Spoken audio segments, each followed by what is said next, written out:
बढ़ती बारिश और मानसून को देखते हुए सिंचाई विभाग ने भी अपनी तैयारी पूरा होने का दावा किया है। प्रदेश के सिंचाई मंत्री सतपाल महाराज ने मानसून को देखते हुए सिंचाई विभाग की तैयारियों की जानकारी दी है। सतपाल महाराज का कहना है कि सभी जनपदों में बाढ़ नियंत्रण कक्ष की स्थापना की गई है। इसके अलावा केंद्रीय बाढ़ नियंत्रण कक्ष देहरादून में बनाया गया है। पूरे प्रदेश में 113 बाढ़ चौकियां बनाई गई है। नोडल खंड में 15 जून से बाढ़ नियंत्रण कक्ष की स्थापना कर दी है। बाढ़ नियंत्रण कक्ष 24/7 क्रियाशील हैं।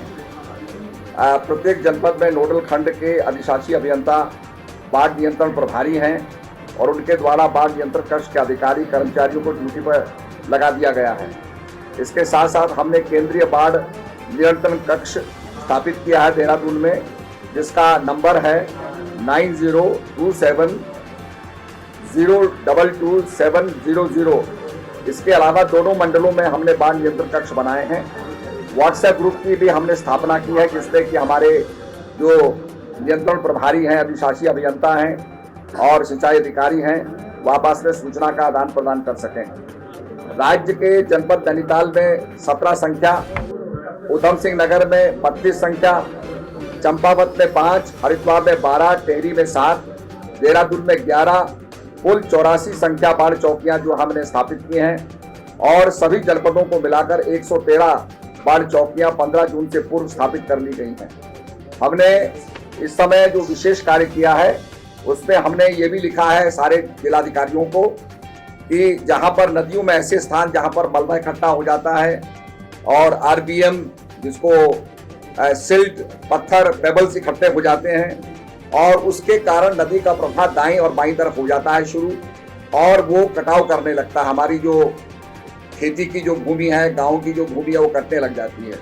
तो उसके निस्तारण के लिए उत्तराखंड रिवर ड्रेजिंग नीति 2021 के अंतर्गत किया जाना अगर संभव ना हो तो उसके लिए जो हमारे आपदा न्यूनीकरण मद जो है, स्टेट डिजास्टर मिटिगेशन फंड, उससे जिलाधिकारियों को ये निश्चित कराया जाए कि वो इस मद के अंदर से डिजास्टर को मिटिगेट कर सकें, डिजास्टर को आपदा के लिए पैसा खर्च कर सकें।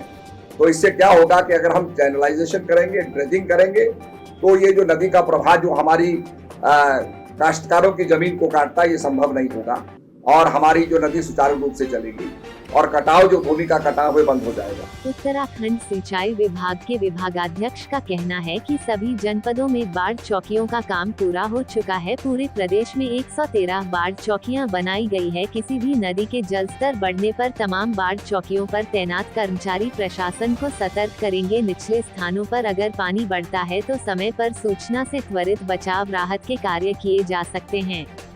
रिपोर्ट राजपूत, देहरादून। हमारा पीडब्ल्यूडी का नेटवर्क, रोड नेटवर्क काफ़ी विशाल होता जा रहा है हर साल, और इस सब को देखते हुए आपदा प्रबंधन के तहत हमने मशीनों लगाई हुई हैं, जिसमें कि टोटल 396 मशीनें हैं। 122 हमारी डिपार्टमेंटल मशीनें हैं और 274 हमने किराए पर ली हुई हैं। इनको हमने जो चिन्हित स्थान है उन जगह पर लगा दिया गया है जहाँ पर कि अक्सर आते हैं। इसके अतिरिक्त इसमें हमने जेसीबी को किस तरह से ट्रैक किया जाए, उसमें भी एक सुविधा लगाई हुई है। जीपीएस सिस्टम लगाया हुआ है, जिससे कि जहाँ पर भी ज़रूरत हो उसको मशीन को उस जगह पर लोकेट कराया जा सके। साथ ही जो हमने कार्य योजना बनाई है और जो कार्य योजना हमने प्रकाशित भी की है, उसमें चालकों के मोबाइल नंबर भी हमने अंकित किए हुए हैं और मोबाइल नंबर हमारे डिस्ट्रिक्ट लेवल पर, हमारे कंट्रोल रूम्स में, हमारा जो सेंट्रल कंट्रोल रूम है उस जगह पर सब जगह शेयर किए हैं, जिससे कि कभी भी कोई भी एक आम आदमी भी उसको लोकेट कर सकता है कि मशीन कहाँ पर है, दूसरी चीज़ चालक कहाँ पर है, क्या चला रहा है या नहीं चला रहा है। इसके अतिरिक्त हमने इसमें टेम्परेरी ब्रिजेस भी स्थापित करने के लिए एक अपना जो हमारे पास में उपलब्ध संसाधन थे उन सबको भी एक्टिवेट किया हुआ है। कुछ टेम्परेरी ब्रिजेज हमने ऋषिकेश में रखे हैं और कुछ हमने टेम्परेरी ब्रिजेज कुमाऊं के लिए हल्द्वानी में रखे हैं। इसके साथ साथ कहीं पर हमारा ब्रिज हो जाता है, कोई ब्रिज वाशवे हो जाता है, वहाँ पर मैनुअल ट्रॉलीज भी स्थापित करनी होती हैं, उसकी भी हमारे पास में व्यवस्था है। 9 नंबर हमारी मैनुअल ट्रॉलीज हैं जिसको कि हमने लगाते हैं। जैसा कि आपको मालूम होगा, रैणी विलेज में पिछली साल आपदा आई थी, उसमें हमने विदिन नो टाइम हमने मैनुअल ट्रॉली स्थापित की, जिससे कि आवागमन सुचारू हो सका और बहुत कम टाइम में आवागमन सुचारू किया गया था। साथ ही साथ जो हमारे नेशनल हाईवेज हैं वहाँ पर क्रॉनिक स्लिप जोन्स हैं। हमारे जो अपनी स्टेट हाईवेज हैं, पीडब्ल्यूडी की अपनी सड़कें, उसमें भी क्रॉनिक स्लिप जोन है। उस पर हमने खास महत्व देते हुए 142 नंबर जेसीबी लगाई गई हैं। साथ ही जो बरसात में पानी निकासी नहीं हो पाती है तो समुचित, तो माननीय मंत्री जी के स्पष्ट आदेश थे। उन्हीं के आदेशों के क्रम में हमने मशीनों से, जेसीबी मशीनों से पहाड़ की सड़कों के किनारे नाली खोदने का काम प्रारंभ करवाया है और जिसकी की लगातार मॉनिटरिंग हो रही है।